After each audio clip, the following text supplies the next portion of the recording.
नमस्कार साथियों, राधे राधे सभी को। आज हम राजस्थान इतिहास का एक बहुत ही महत्वपूर्ण टॉपिक पढ़ने जा रहे हैं। राजस्थान का गुर्जर प्रतिहार राजवंश। गुर्जर प्रतिहार राजवंश। गुर्जर प्रतिहार शब्द दो शब्दों से मिलकर बना है। इसमें गुर्जर का अर्थ है गुर्जरात्रा प्रदेश तथा प्रतिहार का अर्थ है द्वारपाल, क्योंकि प्रतिहारों ने अरब आक्रमणकारियों से भारत की रक्षा की तथा गुर्जरात्रा प्रदेश में रहने के कारण गुर्जर प्रतिहार कहलाए। प्रतिहार का अर्थ होता है द्वारपाल और गुर्जरात्रा मतलब गुजरात और राजस्थान, इस प्रदेश में रहने वाले और जिन्होंने अरब आक्रमणकारियों से भारत की रक्षा की थी।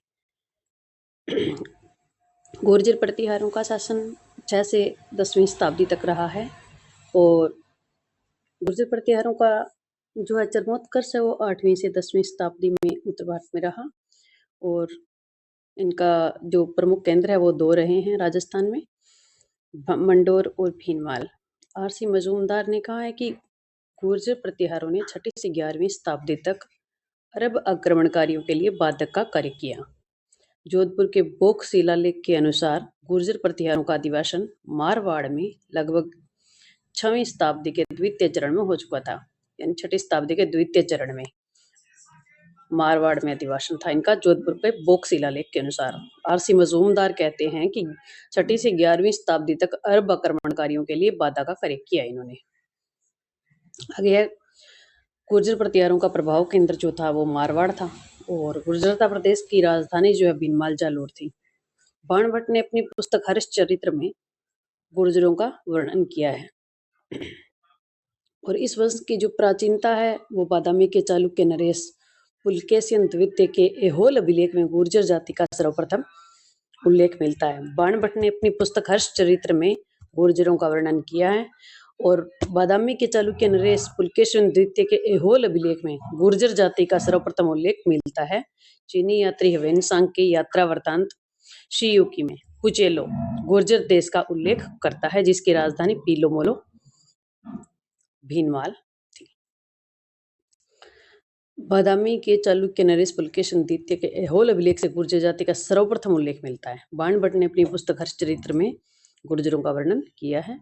चीनी यात्री ह्वेनसांग का जो यात्रा वृत्तांत है शियोकी, उसमें भी कुचेलो देश का उल्लेख किया है और राजधानी पीलोमोलो बताई उन्होंने। अब है गुर्जर प्रतिहारों की उत्पत्ति।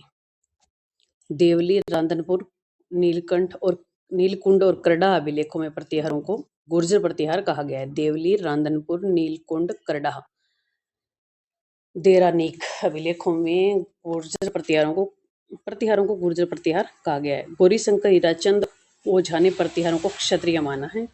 जॉर्ज केनेडी ईरानी मूल का मानते हैं। मिस्टर जैक्सन गुर्जरों को विदेशी माना है। बम्बई गजेटियर में गुर्जरों को विदेशी माना है। देवली, राधनपुर, नीलकुंड और करडा अभिलेखों में तो प्रतिहारों को गुर्जर प्रतिहार कहा गया है। गौरीशंकर ओझा ने इन्हें क्षत्रिय माना है। जॉर्ज केनेडी ईरानी मूल का मानते हैं। मिस्टर जैक्सन गुर्जरों को विदेशी मानते हैं। कनिंघम कुषाणवंशी मानते हैं। डॉक्टर भंडारकर गुर्जर प्रतिहारों को खिजरों की संतान बताकर विदेशी साबित किया है। तो केनेडी ईरानी मूल का मानते हैं, जैक्सन गुर्जरों को विदेशी मान रहे हैं, कनिंघम कुषाणवंशी, भंडारकर खिजरों की संतान बताकर विदेशी साबित किया है। स्मिथ स्टेनोफोन ने गुर्जर प्रतिहारों को हूणवंशी कहा है। गुर्जर प्रतिहार राजवंश की शाखाएं। मोहनोत नैणसी इन्होंने लिखा है मारवाड़ प्रगनारी विगत, जिसे राजस्थान का गजेटियर कहा जाता है। इनके अनुसार गुर्जर प्रतिहारों की कुल 26 शाखाएं थी। प्रमुख 2 शाखाएं हैं, मंडोर सबसे प्राचीन और भीनमाल ये राजधानी रही है। अब मंडोर के प्रतिहार क्षत्रिय माने जाते हैं। गुर्जर प्रतिहारों की प्रारंभिक राजधानी मंडोर थी। सबसे पहला शासक जो है वो हरिश्चंद्र आता है इनका।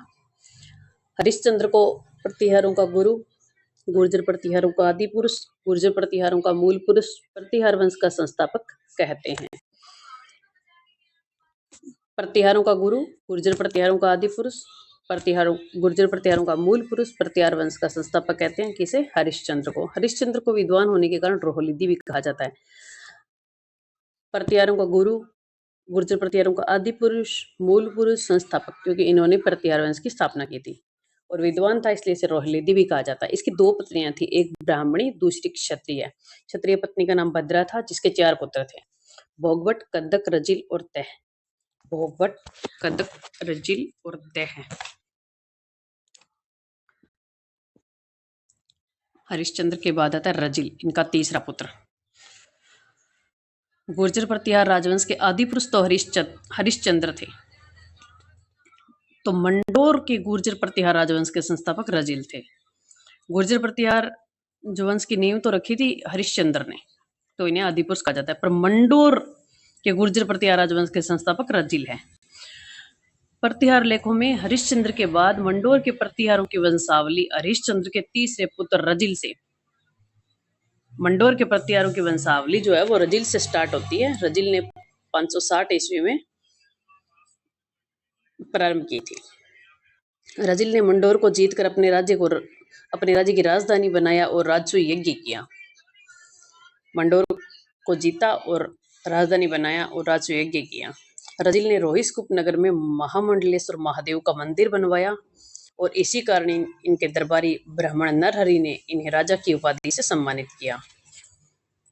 560 ईस्वी में मंडोर में प्रतिहार वंश की नींव पड़ती है। रजिल मंडोर को जीतकर राजधानी बनाता है, राजस्व यज्ञ करता है और रजिल रोहिस्कुप नगर में महामंडलेश्वर महादेव का मंदिर बनवाता है। तो इनका जो दरबारी था ब्राह्मण नरहरि, उसने इन्हें राजा की उपाधि दी। रजिल के बाद आता है नरभट्ट, उपाधि है पिल्लपणी। पिल्लपणी का अर्थ होता है गुरुओं और ब्राह्मणों का संरक्षण करता, पिल्लपणी। रजिल ने तो रोहिस्कुप नगर में महामंडलेश्वर मंदिर बनवाया था और नरभट्ट ने रोहिस्कुप नगर में विष्णु मंदिर बनवाया। चीनी यात्री ह्वेनसांग ने नरभट्ट का उल्लेख पेलोपेली नाम से किया है। पेलोपेली का शाब्दिक अर्थ है साहसिक कार्य करने वाला। नरभट्ट ने एक विष्णु मंदिर बनवाया रोहिस्कुप नगर में और उसकी उपाधि थी पिल्लपणी और चीनी यात्री ह्वेनसांग ने इसे पेलोपेली कहा है। और इसके बाद आता है नागभट्ट। नागभट्ट को नाहड़ भट्ट या नाहड़ नाम से भी पुकारा जाता है। इसने मेड़ता जीता और मेड़ता यानी मेड़ंतकपुर को अपनी राजधानी बनाया। मेड़ता को जीता और मेड़ंतकपुर को अपनी राजधानी बनाया। रजिल ने तो मंडोर जीतकर उसे अपनी राजधानी बनाया, इसने मेड़ता जीता और उसको राजधानी बनाया। इसके बाद आता है सीलू। पहला था हरिश्चंद्र, दूसरा था रजिल, तीसरा था नरभट्ट और चौथा नागभट्ट। नागभट्ट ने मेड़ता जीता और मेड़ता को राजधानी बनाया। और इसके बाद आता है सिलुक। सिलुक ने वल मंडल यानी कि जैसलमेर के आसपास का क्षेत्र वल के देवराज भाटी को पराजित किया और त्रावणीय तवण क्षेत्र यानी उत्तर पश्चिमी राजस्थान का जो क्षेत्र था उस पर अधिकार कर साम्राज्य का विस्तार किया। वल मंडल का राजा था जो देवराज भाटी, उसको परास्त किया। वल मंडल के देवराज भाटी को परास्त किया, त्रावण या फिर तवण क्षेत्र अधिकार कर साम्राज्य का विस्तार किया। सिलुक ने जोधपुर में सिद्धेश्वर महादेव के मंदिर का निर्माण करवाया। रजिल ने तो रोहिस्कुप नगर में महामंडलेश्वर महादेव का मंदिर बनवाया था और नरभट्ट ने रोहिस्कुप नगर में विष्णु मंदिर बनवाया। सिलुक ने जोधपुर में सिद्धेश्वर महादेव का मंदिर बनवाया। वलमंडल के देवराज भाटी को पराजित किया, त्रावण या तवण क्षेत्र को पराजित कर साम्राज्य का विस्तार किया। जोधपुर में सिद्धेश्वर महादेव के मंदिर का निर्माण करवाया। हरिश्चंद्र के बाद रजिल, रजिल के बाद नरभट्ट, नरभट्ट के बाद नागभट्ट, नागभट्ट के बाद सिलुक और उसके बाद झोट प्रतिहार। इनकी है कि ये गंगा में जाकर इन्होंने जल समाधि ली थी। ये एकमात्र प्रतिहार में वीणा वादक शासक रहा है। और झोट प्रतिहार के बाद आते हैं कक। कक ने भाटी वंश की राजकुमारी पद्मिनी से विवाह किया, जिसे बाउक का जन्म हुआ और दूसरी रानी थी दुर्लभ देवी, उससे ककुक का जन्म हुआ। बाउक पद्मिनी का बेटा था और ककुक दुर्लभ देवी का। नागवड़ द्वितीय कक जो है वो नागवड़ द्वितीय का प्रमुख सामंत था और बंगाल के धर्मपाल के जो विरुद्ध युद्ध हुआ उसमें इसने भाग लिया था। इंपॉर्टेंट बात यह है कि मंडोर के प्रतिहार शासकों में कक व्याकरण, तर्कशास्त्र, ज्योतिष, कला, काव्य रचना में कुशल थे और इन्हें प्रत्यक्ष रूप से एक से अधिक भाषाओं के प्रतिष्ठित कवि के रूप में स्वीकार किया गया है। इन्हें व्याकरण, तर्कशास्त्र, ज्योतिष, कला, काव्य रचना का ज्ञान था और उन्हें एक से अधिक बादशाहों का प्रतिष्ठित कवि था। नागवड़ द्वितीय का सामंत था। धर्मपाल के विरुद्ध नागवड़ द्वितीय ने जो युद्ध किया उसमें इसने भाग लिया था और इसने भाटी वंश की राजकुमारी पद्मिनी से विवाह किया और दूसरी रानी थी दुर्लभ देवी। दुर्लभ देवी से तो ककुक का जन्म हुआ और पद्मिनी से बाउक का। इसके बाद आगे चलते हैं बाउक। बाउक 837 ईस्वी में मंडोर के विष्णु मंदिर में एक प्रशस्ति लगवाई। बाउक ने 837 ईस्वी में मंडोर के विष्णु मंदिर में एक प्रशस्ति लगवाई, जिसमें मंडोर के प्रतिहारों की नामावली दी गई है। इसके बाद आता है ककुक। ककुक ने 2 स्तंभों का निर्माण करवाया, जिसमें से एक स्तंभ मंडोर जोधपुर में और दूसरा स्तंभ रोहिष्कुप नगर फलोदी में है। पहले जोधपुर में पड़ता था, अब फलोदी में आता है। एक स्तंभ तो मंडोर जोधपुर और दूसरा रोहिष्कुप नगर। ककुक ने 861 ईस्वी में 2 शिलालेख भी लगवाए, जिन्हें घटियाला लेख के नाम से जाना जाता है, और मंडोर के गुर्जर प्रतिहारों की जानकारी घटियाला शिलालेख से मिलती है। 2 स्तंभ, एक तो मंडोर जोधपुर, दूसरा रोहिष्कुप नगर फलोदी में। 861 में 2 शिलालेख लगवाए, जिन्हें घटियाला लेख के नाम से जाना जाता है। मंडोर के गुर्जर प्रतिहारों की जानकारी इससे जो है वो मिलती है। तो मंडोर के प्रतिहार क्षत्रिय थे, इनकी प्रारंभिक राजधानी मंडोर थी। हरिश्चंद्र प्रतिहारों का गुरु, गुर्जर प्रतिहारों का आदि पुरुष, गुर्जर प्रतिहारों का मूल पुरुष, प्रतिहार वंश का संस्थापक, और इसे रोहिलिदी कहा जाता है। 2 पत्नियां थी, एक ब्राह्मण दूसरी क्षत्रिय। क्षत्रिय के 4 बेटे थे, भोगवट, कदक, रजिल और तह। तो हरिश्चंद्र के बाद तीसरा बेटा रजिल आता है, जो मंडोर के गुर्जर प्रतिहार राजवंश का संस्थापक है। आदि पुरुष तो हरिश्चंद्र गुर्जर प्रतिहार राजवंश के, लेकिन मंडोर के गुर्जर प्रतिहार वंश का संस्थापक रजिल है। और 560 ईस्वी में ये राजवंश की स्थापना होती है, करता है। मंडोर को जीतकर उसको राजधानी बनाता है, रासु यज्ञ करता है, रोहिष्कुप नगर में महामंडलेश्वर महादेव का मंदिर बनवाता है। और इसके बाद नरभट्ट आता है, वो रोहिष्कुप नगर में विष्णु मंदिर बनवाता है, और चीनी यात्री वेनसांग ने उसे पेलो पे लिखा था।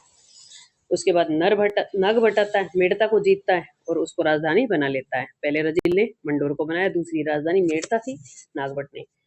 फिर आता सिलुक। सिलुक जोधपुर में सिद्धेश्वर महादेव का मंदिर बनवाता है और वलमंडल के देवराज भाटी को परास्त करता है। फिर झोट प्रतिहार, और फिर कक जो है वो व्याकरण, तर्कशास्त्र, ज्योतिष कला और काव्य का रचना में कुशल था, और 1 से अधिक भाषाओं का प्रतिष्ठित कवि था।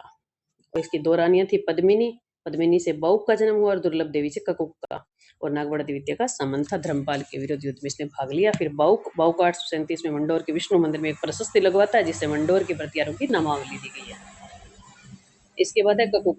ककुक ने 2 स्तंभों का निर्माण करवाया, एक मंडोर जोधपुर, दूसरा रोहिष्कुप नगर फलोदी में। 861 ईस्वी में ककुक ने 2 शिलालेख लगवाए, घटियाला लेख के नाम से जिन्हें जाना जाता है। मंडोर के गुर्जर प्रतिहारों की जानकारी मिलती है। अब नेक्स्ट क्लास में भीनमाल